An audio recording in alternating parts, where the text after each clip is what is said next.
BC జనాభా 50% కంటే ఎక్కువ ఉందని అందరం ఒప్పుకుంటున్నాం. సమగ్ర కుటుంబ సర్వే అదే చెప్పింది 2014లో అప్పటి ముఖ్యమంత్రి చేసినటువంటి సర్వే. ఇలా కేబినెట్ లో పెట్టు. రాహుల్ గాంధీ కులగణన చేయమని అడగాలంటే ముందు కర్ణాటకల తెలంగాణలో మోర్ దెన్ 50% బీసీలకి వాళ్ళు అన్నారు కదా ఎవరు ఎంత ఉంటే అంత అని అంత ఈమని మంత్రుల్ని ముందుగా నీ ముఖ్యమంత్రి మోర్ దెన్ 50% ఉంది కదా తెలంగాణ. పిసిసి ప్రెసిడెంట్ మహేష్ కుమార్ గౌడ్కి ఇచ్చుడు కాదు, ముఖ్యమంత్రి ఒక బీసీకి ఇచ్చిన తర్వాత మాట్లాడు. ఇవన్నీ నంగనాచి లెక్కలు, రాజకీయ లెక్కలు, డ్రామా కంపెనీ వేసాలు తప్ప కాదు. నీ పక్కన రేవంత్ ఎందుకు కూర్చుంటాడండి? ఎట్లా కూర్చుంటాడండి? ఎంతమందికి ఇచ్చుకున్నాడు? సగం మంది రెడ్డిలకు ఇచ్చుకున్నాడు కదా, ఆయన సామాజిక వర్గానికి ఇచ్చుకున్నాడు కదా మంత్రి పదవులు. ఇచ్చిండా ఇయ్యలేదా? సగం బీసీలకు ఇచ్చిండా రేవంత్ రెడ్డి? రేవంత్ రెడ్డిని పక్క కూర్చోబెట్టి రాహుల్ గాంధీ ఎట్లా మాట్లాడతాడు? ఏం మాట్లాడుతున్నారు మీరు? ఈ ప్రశ్న ఆయన అడగాలి రాహుల్ గాంధీని. నీ పక్కన కూర్చున్న రేవంత్ రెడ్డి నువ్వు తెలంగాణలో మార్పు తెస్తా అని చెప్పినావు కదా, ఆ తెలంగాణలో బీసీ కేబినెట్ ఎంత ఉంది, ఫార్వర్డ్ క్యాస్ట్ కేబినెట్ ఎంత ఉంది? ముందుగా గది లెక్క చూసుకో రాహుల్ గాంధీ. తర్వాత మోడీకి భయం అవుతుంది, మోడీ భయపడ్డాడు. నీలాంటి ఉడత ఊపులకు మోడీ భయపడ్డాడు. ప్రపంచం మోడీని చూసి భయపడుతుంది, గౌరవిస్తుంది, విశ్వగురువుగా గౌరవిస్తా ఉంది. ఈ ఉడత ఊపులు ఇచ్చే టీవీ ఛానళ్ళ చర్చలకి వీటికి మేము భయపడేటోళ్ళం కాదు. కానీ కేసీఆర్ అధికారంలో ఉన్నప్పుడు రఘునందన్ రావు చాలా ఫైట్ చేసిండు. రేవంత్ రెడ్డి అధికారంలోకి వచ్చిన తర్వాత కొంత ఎందుకో బ్యాక్ స్టెప్ వేసినట్టు అనిపిస్తుంది. ఏం చేయాలి? తెలంగాణ ప్రజలకు కొంత ఇంత మంచిగా అడిగినా కదా, నీ కులపులకు ఎంత మందికి ఇచ్చుకున్నావు మంత్రి పదవులు? అప్పుడు చంద్రశేఖరరావు కూడా ఇదే ప్రశ్న అడిగిన. ఒక మహిళకు ఎందుకు ఇవ్వలేదు, దళితులకు ఎందుకు ఇస్తలేవు, బీసీలకు ఎందుకు ఇస్తలేవు అని చంద్రశేఖరరావుని అడిగిన ప్రశ్ననే ఇలా రేవంత్ రెడ్డిని అడుగుతున్నా. ఇది మీకు సన్నాయి నొక్కులు ఎందుకు అంటున్నా, మీడియాకు సన్నాయి నొక్కులు ఎందుకు అంటున్నా. మీడియా పని చేసుకోవాలి. నీ అభిప్రాయాన్ని నా మీద రుద్దే హక్కు నీకు. కేటీఆర్ ఏమో బండి సంజయ్ రేవంత్ రెడ్డి సహాయ మంత్రి అంటున్నాడు. కేటీఆర్ రేవంత్ రెడ్డికి సహాయ మంత్రిగా బండి సంజయ్ పనిచేస్తున్నాడు అని చెప్పి కేటీఆర్ అంటున్నాడు. ఇప్పుడు ఈ రాష్ట్రంలో టీఆర్ఎస్ అధికారంలో ఉన్నప్పుడు కాంగ్రెస్ వాళ్ళు కూడా అదే చెప్పారు. అక్కడ మోడీ ఇక్కడ కేడీ అని ఇదే ముఖ్యమంత్రి మాట్లాడారు. మర్చిపోయినరా? అంటే వాళ్ళు అధికారంలో ఉంటే ఒక మాట, ప్రతిపక్షంలో ఉంటే ఇంకొక మాట మాట్లాడుతూ ఉంటారు. అవకాశవాద రాజకీయం తప్పితే వాళ్ళకి సిద్ధాంతం లేదు, నీతి లేదు, జాతి లేదు. ఇప్పుడు 8 మంది ఎంపీలు గెలిచిర్రు, 8 మంది ఎమ్మెల్యేలు గెలిచిర్రు బీజేపీ వాళ్ళు.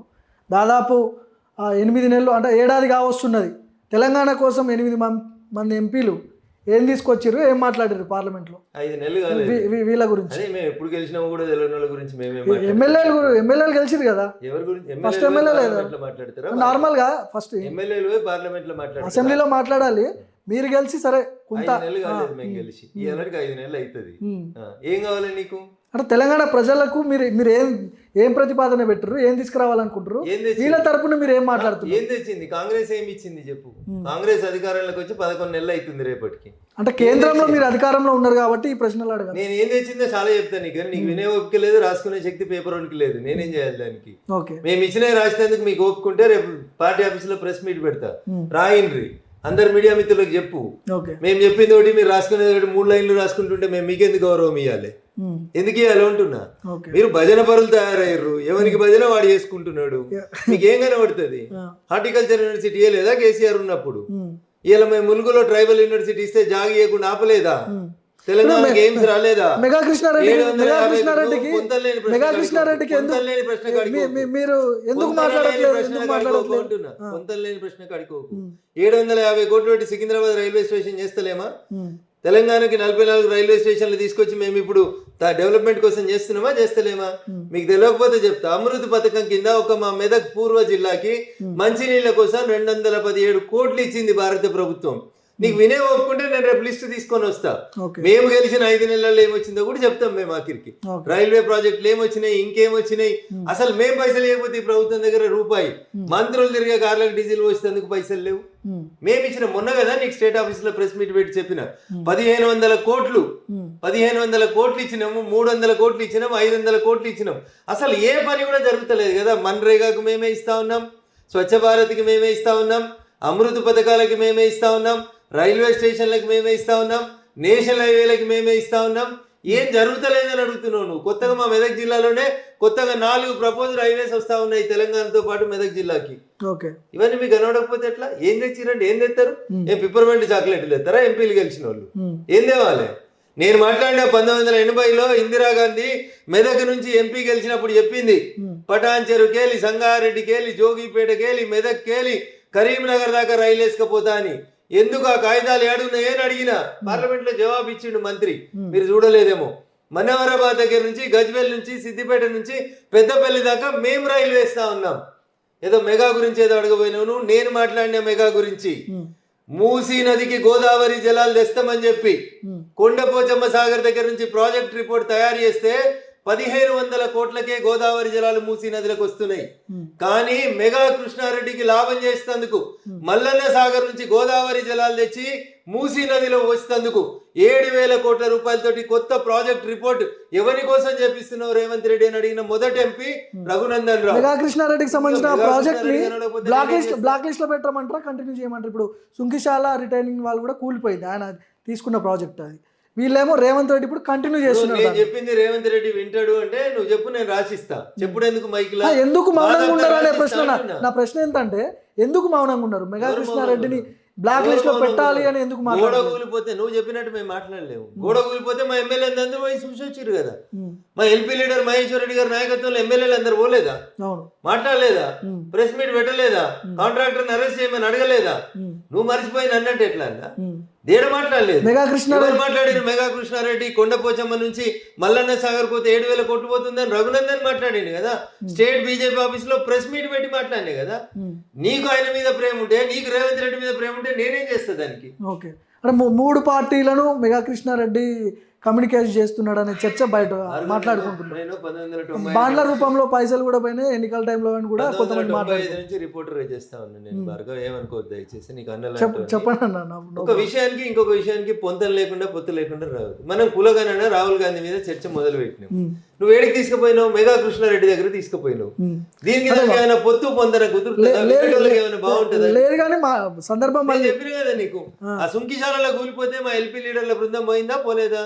నువ్వు మర్చిపోతే ఎట్లా? మహేశ్వర్ రెడ్డి గారు అందరు ఎమ్మెల్యేలు తీసుకొని పోయిందా పోలేదా? పోయి వచ్చిన తర్వాత ప్రభుత్వాన్ని కలిసి వినతి పత్రం ఇచ్చిండా ఇవ్వలేదా? గవర్నర్ కలిసి వినతి పత్రం ఇచ్చిండా ఇవ్వలేదా? ఇన్ని చేసినాయి కదా. మీకు బీసీల పట్ల మెగా కృష్ణారెడ్డి మీద నేను కాక ఎవరన్నా మాట్లాడిరా? నేనే కదా మొన్న కదా మాట్లాడింది, లాస్ట్ వీక్ కదా మాట్లాడింది. 1,500 కోట్లది 7,000 కోట్లకి ఎందుకు పెంచుతున్నావు రేవంత్ రెడ్డి అని అడుగుతున్నా. చంద్రశేఖర్ రావుకి వత్తాసు పలికిన మెగా కృష్ణారెడ్డి ఇలా రేవంత్ రెడ్డి సంఖ్యను ఎందుకు చేరిండు అని అడుగుతున్నా. వేరేవాడు అడిగింది భారతం, నేనే అడుగుతున్నా. మూసీ ప్రక్షాళన మీద మీ అభిప్రాయం ఏంది? మూసీ ప్రక్షాళన అంటారు కదా, దీని మీద మీ అభిప్రాయం ఏమనుకుంటున్నారు? మూసీ సుందరీకరణకు మేము వ్యతిరేకం కాదు. చంద్రశేఖర్ రావు హుస్సేన్ సాగర్ లో కొబ్బరి నీళ్లు పోసినట్టు రేవంత్ రెడ్డి తెచ్చి మూసీలో కొబ్బరి నీళ్లు వస్తే మేము వ్యతిరేకం కాదు. మేము వ్యతిరేకం దేనికి అంటే, ఈడున్న 12 కిలోమీటర్లల్లా ఆటో నడిపి చెత్తేరి కూలీ పని చేసి ఇడ్లీ బండి పెట్టుకొని మూసి మురికిలో తమ జీవితాలని 4 దశాబ్దాలుగా గడుపుకున్నటువంటి పేద ప్రజలకి ప్రత్యామ్నాయ ఏర్పాట్లు చూడకుండా కాంగ్రెస్ పార్టీ తీసుకొచ్చినటువంటి భూసేకరణ చట్టం 2013ని అమలు పరచకుండా రాత్రికి రాత్రి కూలగొడతా అంటే మేము వ్యతిరేకిస్తా ఉన్నాం. పేదోడికి నష్టం చేస్తామంటే వ్యతిరేకిస్తా ఉన్నాం. కానీ మూసీని సుందరీకరణ చేస్తా అంటే వద్దంటలేం. మూసీలో కొబ్బరి నీళ్ళు వద్దడం చెప్పమని కట్ ఆఫ్ డేట్ మేము వచ్చేసి ఆయనకు దండేసి దండం పెడతాం. ఇవి చేయమని అంటున్నా. ఇవి కాకపోతే ఊరవతలకు పోయినాక 50 కిలోమీటర్లు ఉంది మూసి, ఆడ చేయమను. లేదు రీటైనింగ్ వాల్ కట్టమను. మూసికి 2 దిక్కుల వాల్ కట్టి కబ్జాలు గురి కాకుండా చూడమను. మూసీలో మురికి నీళ్ళు వస్తున్నాయి కదా, ఇంకా ఎస్టీపీలు పెట్టి డ్రైనేజీ నీళ్ళు రాకుండా చూడమను. ఇవి చేయకుండా రాత్రికి రాత్రి పేదోని కూలగొడతా, మా అన్నకు మాత్రం హైకోర్టుకు పోయి స్టే తెచ్చుకొని ఇస్తా అంటే ఇదెక్కడ న్యాయం? అంటే ఇప్పుడు అదే మురికి వాడల్లో మురికి బ్రతులు బతకమంటారా అని చెప్పి అంటారు కాంగ్రెస్. ఇప్పుడు మీలాంటి వాళ్ళు విమర్శలు చేసినప్పుడు మీలాంటి వాళ్ళు విమర్శలు చేసినప్పుడు రాత్రికి రాత్రి ఇల్లు కూలగొడతారు అని చెప్తారు కదా. కాంగ్రెస్ ముఖ్యమంత్రి కాదా? అప్పుడు వీళ్ళకి మూసి కనవలేదా? ఉమ్మడి ఆంధ్రప్రదేశ్ లో కనవలేదా మూసీ నది కాంగ్రెస్ పాలకులకి? ఇవాళ కనబడుతుందా రాహుల్ గాంధీ గారికి లేదా రాబర్ట్ వాద్రా గారికి? ఎందుకు ఇంకా ఎన్ని రోజులు ఆ మూసీలో బతకమంటారు? రేపే వాళ్ళకి ప్రత్యామ్నాయం మీ కాంగ్రెస్ తెచ్చింది కదా. 2013 భూసేకరణ చట్టం ప్రకారం కాంగ్రెస్ పార్టీ పార్లమెంట్ లో తెచ్చిన చట్టం ప్రకారం గరీబోళ్ళకి ఇవ్వాల్సిన ఎమ్యూనిటీస్ అన్ని తీసుకుపోదాం అందరం కలిసి. వాళ్ళని గౌరవంగా అక్కడి నుంచి షిఫ్ట్ చేద్దాం అంటున్నా. రాత్రి కూడా దొంగల్లాగా బెదిరించి తీసుకుపోవడం అంటున్నాం. దానికి వ్యతిరేకం. మేము మూసీ సుందరీకరణకు వ్యతిరేకం కాదు. మూసీలో కొబ్బరి నీళ్ళు పోయడానికి వ్యతిరేకం కాదు భార్గవ్, మళ్ళీ చెప్తా ఉన్నాం మేము. కానీ మూసీనే నమ్ముకొని బతుకుతున్నటువంటి పేదోళ్ళని మూసీ నుంచి ప్రత్యామ్నాయ ఏర్పాట్లు చూపించకుండా అర్ధరాత్రి అపరాత్రి గెంటేస్తామంటే భారతీయ జనతా పార్టీ వాళ్ళకి అండగా ఉంటుందని చెప్పి సో బీసీ ముఖ్యమంత్రి అని గతంలో మీరు చాలాసార్లు చెప్పారు. ఇప్పుడు కూడా చెప్తాం, రేపు కూడా చెప్తాం. యా. అవకాశం వచ్చినప్పుడు ప్రధానమంత్రిని చేసిన వాళ్ళ ముఖ్యమంత్రిని చేయమా భార్గవ ఏం మాట్లాడతావు? నేను ఇందాక కూడా అదే క్వశ్చన్ అడిగిన, మళ్ళీ రెండో క్వశ్చన్ అడుగుతున్నా. ఈ దేశానికి ప్రధానమంత్రి అధ్యక్షుడు కరువైంది కదా ఇక్కడ బీసీ.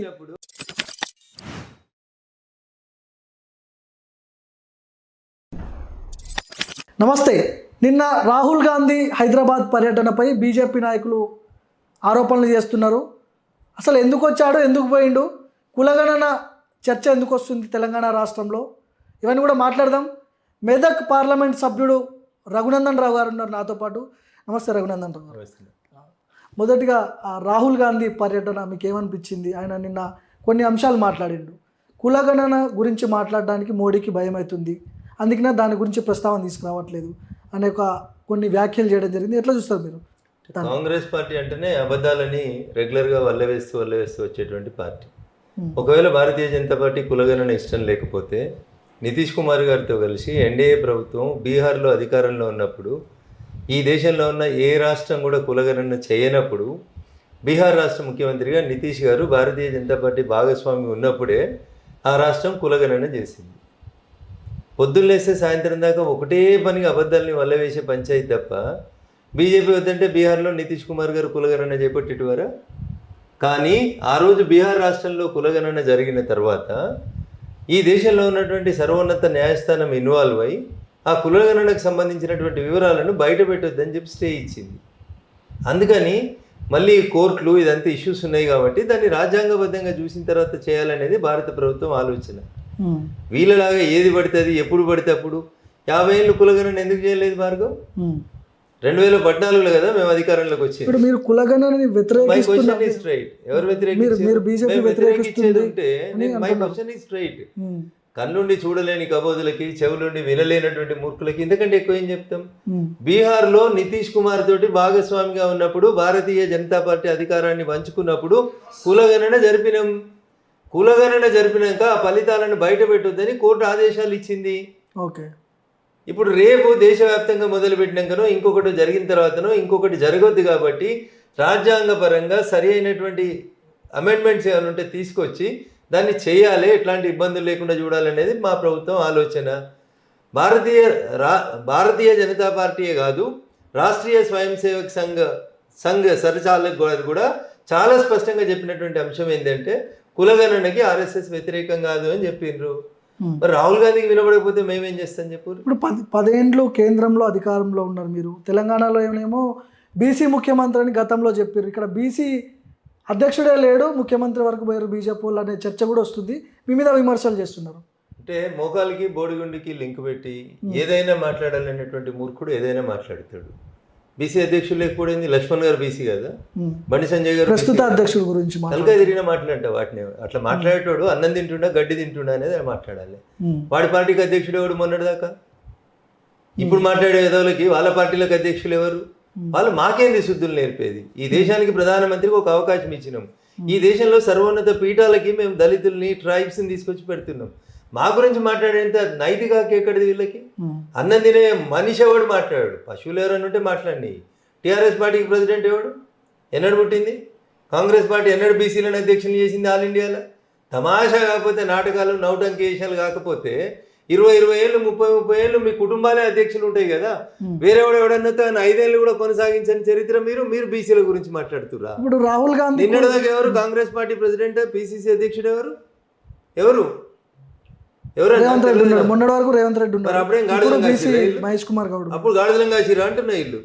మా పార్టీకి ఒక పద్ధతి ఉంటుంది. 3 ఏళ్ళకి ఒకసారి ఎన్నికలు జరుగుతాయి. జరిగినప్పుడు మార్చినప్పుడు ఆలోచిస్తారు. నీకెందుకు అంటున్నా? నా పార్టీ అంతర్గత వ్యవహారం నువ్వేవాడు అడిగేందుకు? నీ టీవీ యాజమాన్యం బీసీదా? నువ్వు బీసీయా? నీ టీవీ సీఈఓ బీసీయా? ఏం మాట్లాడతారు? బీసీల గురించి మాట్లాడిన మీరే బీసీల కోసం ఇది చేయకుండా ఏం చేస్తున్నారు? లక్ష్మణ్ గారు ఎవరు అని అడుగుతున్నా. లక్ష్మణ్ గారు మా పార్టీ ప్రెసిడెంట్ కాదా? సంజయ్ గారు మా పార్టీ ప్రెసిడెంట్ కాదా? వాళ్ళిద్దరు బీసీలు కాదా? తమాషాగా మాట్లాడతారు. ఏంటో నువ్వెవడు అంటున్నా? నా పార్టీకి ప్రెసిడెంట్ ఎవడు చెప్పేందుకు మీడియా అయినా ఇంకొక పార్టీ అయినా ఎవడు అని అడుగుతున్నా. మంచి భాషలో అడుగుతున్నా. ప్రధానమంత్రిని మేము బీసీని చేసినాం అంటున్నా. 5 దశాబ్దాలు గాడిదలు కాసిందా కాంగ్రెస్ పార్టీ? వాళ్ళు ఇంట్లో తప్పితే ఎవరైనా చేసిందా? వేరే వాళ్ళని ఎవరు చేసింది? ఎప్పుడు చేసింది? తప్పనిసరి పరిస్థితులలో వాళ్ళ ఇంట్లో చేత కాదనుకున్నప్పుడు ఈ దేశానికి ఒక పివి నరసింహరావునో ఒక మన్మోహన్ సింగ్నో చేసింది. వాళ్ళు చేయాలి మాకు చెప్పుడేంది? ఇప్పుడు రాహుల్ గాంధీ కులగణన గురించి మాట్లాడితే దేశాన్ని చీల్చే ప్రయత్నం చేస్తుంది కాంగ్రెస్ పార్టీ అని మీరే అంటున్నారు. రాహుల్ గాంధీని స్పష్టంగా పార్లమెంట్ లో మా గౌరవ ఎంపీ అడిగిండు. మన కులమైందో మనం చెప్పాం, మన మతమైందో మనం చెప్పాం, కానీ దేశంలో కులగణన జరగాలని కోరుకుంటాం. How you will justify the statement అని అడిగిండు. నీ కులమేంది, నీ జాతి ఏందో చెప్పుకున్న తర్వాత ఎదురుగున్న వాళ్ళని కులగణన చేయమని చెప్పు. నువ్వు అది చెప్పినప్పుడు కులగణన చేయమని చెప్పే అధికారం నీకెక్కడిది? 50 ఏళ్ళు ఈ దేశంలో అధికారంలో ఉన్నారు కదా. 2011లో సెన్సస్ మీరే చేసిరు కదా. 2011లో సెన్సస్ ఎవరు చేసిర్రు? ఆ రోజు రాహుల్ గాంధీ ఎంపీగా లేడా? వాళ్ళమ్మ పార్టీ అధ్యక్షురాలు కాదా? వాళ్ళు చెప్పిన ఆయనే కదా మన్మోహన్ సింగ్ ప్రధానమంత్రి. ఆ రోజు కులగణన ఎందుకు చేయలేదు కాంగ్రెస్ పార్టీ? అధికారం కోల్పోతే కులగణన యాదికి వస్తుంది, అధికారం కోల్పోతే వాళ్ళకి ఇంకోటి యాదికి వస్తుంది, ఇంకోటి యాదికి వస్తుంది. 50 ఏళ్ళు ఈ దేశాన్ని పరిపాలించిన కాంగ్రెస్ కులగణన ప్రతి సెన్సెస్ లో ఎందుకు చేయలేదు? సరే, వాళ్ళు చేయలేకపోయారు, ఫెయిల్ అయిపోయారు. మీరు చేయొచ్చు కదా, 10 ఏళ్ళ అధికారంలో చేస్తాం చేయమని మేము మా పార్టీ చెప్పింది. స్టాండ్ క్లియర్ గా చెప్పిన, 3 సార్లు చెప్పిన. నీకు అర్థం కాకపోతే నేనేం చేయాలి? భార్గవ్, బీహార్ లో మేము భాగస్వామి ఉండి చేసినామా చేయలేదా? ఏ సంవత్సరంలో చేసినాం? ఫస్ట్ అది తెలుసుకోరి. అది ఎందుకు ఆగింది? కులగణన బయటికి ఎందుకు రాలేదో చెప్పుండ్రి. అందుకని చేతగాని పనులు, జరగని పనులు, చేయకూడని పనులు ఏదో ఒకటి మాట్లాడుతూ చేసుకుంటూ పోతారు తప్ప మాకు అవకాశం వస్తే మేము ఈ దేశానికి ప్రధానమంత్రిని ఎవరిని చేసినాం? 3 సార్లు ఎవరు చేసినాం? మీరు ఎందుకో చేయలే కాంగ్రెస్ పార్టీ? నీ కుటుంబాలకి వెళ్ళాక ఒక బీసీనో ఒక ఎస్సీనో ప్రధానమంత్రిని చేస్తుందా కాంగ్రెస్ పార్టీ? ఏదో ముఖ్యమంత్రిని ఒక ఆయన చేసి మేం చేసినాం అని లొల్లి పెట్టుడు తప్ప ఏం చేసింది కాంగ్రెస్? ఎవరి వాటా వాళ్ళకి ఇవ్వమంటే లేదు కాబట్టి ఎవరి వాటా కులగణన గురించి ఎవరి వాటా వాళ్ళకి ఇవ్వమంటే మీరు దేశాన్ని చీల్చే ప్రయత్నాలు జరుగుతుందని చెప్పి రాహుల్ గాంధీ మీద అంటారు. మీరు అంటారు తెలంగాణ రాష్ట్ర ముఖ్యమంత్రి ఎవరు? రేవంత్ రెడ్డి. తెలంగాణ రాష్ట్రంలో రెడ్డిలు ఎంతమంది మంత్రులు ఉన్నారు? ఉండొచ్చు. బయట గురించి మాట్లాడకు. ఏదో తెలంగాణలో దొబ్బుతామని వచ్చిరు కదా. తెలంగాణలో బీసీలకు 56% మందికి మంత్రి పదవి ఇచ్చిరా. ఎంతమంది నీ కేబినెట్ లో మంత్రులు? రెడ్డి సామాజిక వర్గం ఎంతమంది ఉన్నారు? ముందు నీ ఈపు నువ్వు కోక్కోవడం చేత కాదు కానీ రేవంత్ రెడ్డిని పక్కన కూర్చోబెట్టుకొని ఏదో పాపం మొన్న మహేష్ కుమార్ గౌడ్కి ఇవ్వగానే ఇక బీసీలు ఉద్ధరించినాం తీసేయమని మొత్తం రెడ్డిలని. రెడ్డిల పర్సెంటేజ్ ప్రకారం రెడ్డిలకు వంచు, కంప్లీట్ చేయమంటున్నా. జనగణన ఎందుకు? Cabinet leave first 56%. అడుగుతుండు కదా నీ ఎమ్మెల్సీ మల్లన్న. చెప్పు, మల్లన్నకు సమాధానం చెప్పు. బీసీ జనాభా 50% కంటే ఎక్కువ ఉందని అందరం ఒప్పుకుంటున్నాం. సమగ్ర కుటుంబ సర్వే అదే చెప్పింది 2014లో అప్పటి ముఖ్యమంత్రి చేసినటువంటి సర్వే. ఇలా క్యాబినెట్ లో పెట్టు. రాహుల్ గాంధీ కులగణన చేయమని అడగాలంటే ముందు కర్ణాటకలో, తెలంగాణలో మోర్ దెన్ 50% బీసీలకి వాళ్ళు అన్నారు కదా ఎవరు ఎంత ఉంటే అంత అని. అంత ఈమని మంత్రుల్ని ముందుగా నీ ముఖ్యమంత్రి మోర్ దెన్ 50% ఉంది కదా తెలంగాణ. పిసిసి ప్రెసిడెంట్ మహేష్ కుమార్ గౌడ్కి ఇచ్చుడు కాదు, ముఖ్యమంత్రి ఒక బీసీకి ఇచ్చిన